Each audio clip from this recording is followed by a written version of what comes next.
आज जो ये धरना यहाँ पर मोरटी गांव के आसपास ये चल रहा है, आज छठा दिन है। मैं दुर्भाग्यवश पहले नहीं आ पाया, आज जो मैं आया हूँ।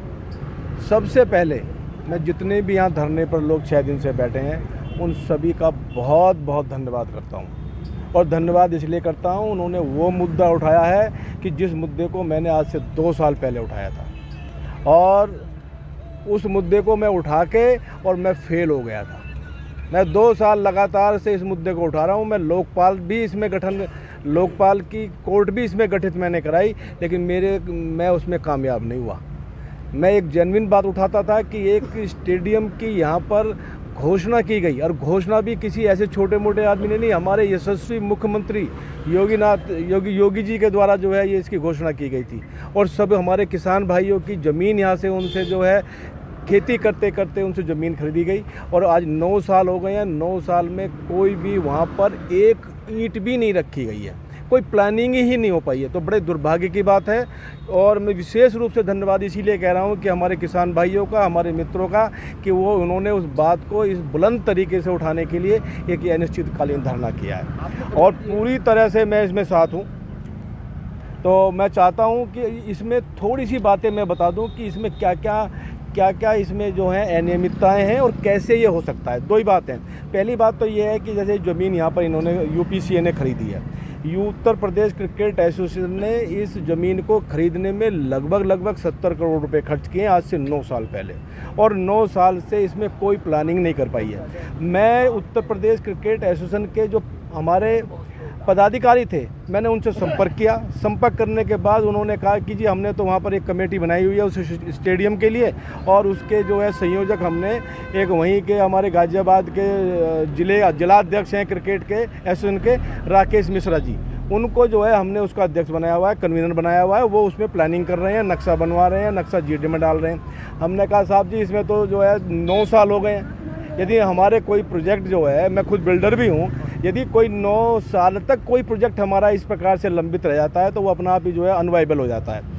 तो उन्होंने कहा कि वो हम पता करते हैं, हम लोकपाल की वो कर देते हैं। लोकपाल की वहाँ पर गठित एक जो है गठित किया गया लोकपाल को।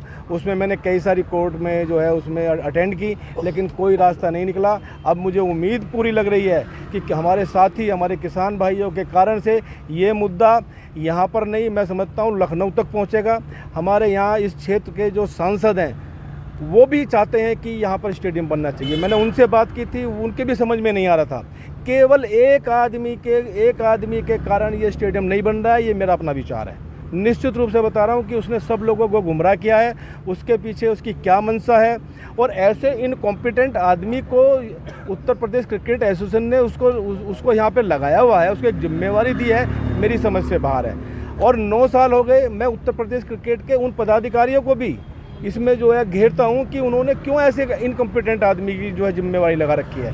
और इनकम्पिटेंट आदमी है और वो 9 साल से कुछ नहीं कर पा रहा है, तो ये मैं समझता हूँ उनकी भी कहीं ना कहीं इसमें मिली भगत मुझे प्रतीत होता है।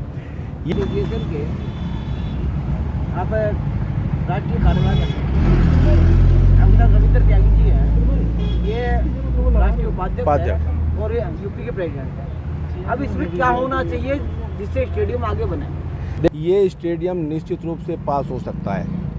ये हो सकता है कि ये 2.75 FAR से पास ना हो सकता है 2.75 FAR से भी हो जाए, क्योंकि हमारे यहाँ के सांसद जी, हमारे यहाँ के जो इस समय vice chairman Shri RK Singh ji हैं, ये बहुत ही पॉजिटिव नेचर के हैं। और आप सब लोगों के प्रयास से ये 2.75 FAR के तहत ही स्टेडियम बन सकता है। 2.75 FAR के आधार पर यदि नहीं हुआ तो ये 1 FAR 1.5 FAR से स्टेडियम जरूर बन जाएगा। ये हो सकता है कि होटल 200 कमरों का ना बने, 100 कमरों का बन जाए, कॉमर्शियल इतना बड़ा ना बने, छोटा बन जाए, लेकिन पूरा स्टेडियम 70,000 की कैपेसिटी का स्टेडियम ना बने, 30,000 40,000 की कैपेसिटी का बन जाए, लेकिन ये स्टेडियम निश्चित रूप से बनेगा जिस प्रकार से आप सब लोग सहयोग कर रहे हैं। मेरी इसमें एक राय ये है कि हम सभी लोगों को, हमारे जो उत्तर प्रदेश क्रिकेट एसोसिएशन के कार्यवाहक सर्वे सर्वा हैं श्री राजीव शुक्ला जी, और जो इसके अध्यक्ष हैं पदाधिकारी, उन सब लोगों से हमें जाके मिलना चाहिए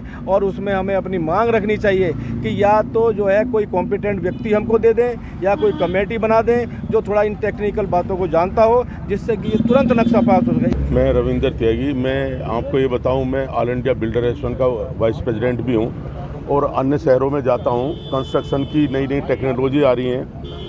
मैं एक सपोज करता हूं कि मैंने 200 गज का प्लॉट लिया और मुझको नियम मालूम है 200 गज के प्लॉट में 3 कमरे 4 कमरे मुझको बनाने के अलाउड हैं।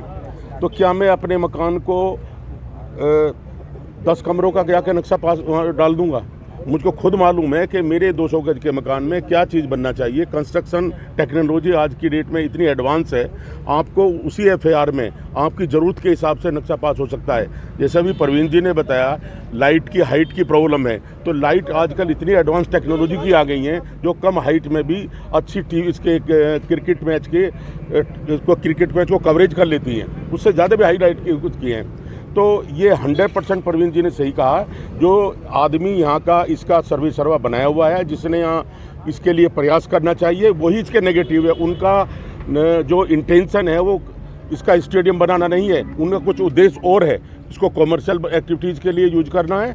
और हम जो ग्रामवासी सब बैठे हैं, किसी भी शहर का विकास आज की डेट में क्रिकेट जादू है। जिस शहर में क्रिकेट का इतना बड़ा स्टेडियम बनेगा, इस शहर का विकास होगा, इस राजनगर का विकास होगा, इन गाँव का विकास होगा। तो बहुत अच्छा प्रयास है सबका और हम सब लोग सभी इन ग्रामवासियों के, राजनगर एक्सटेंशन के सभी साथियों के साथ हैं और किसी स्तर पर हमको जाना पड़े अपने संबंधों से हम इनके साथ चलेंगे।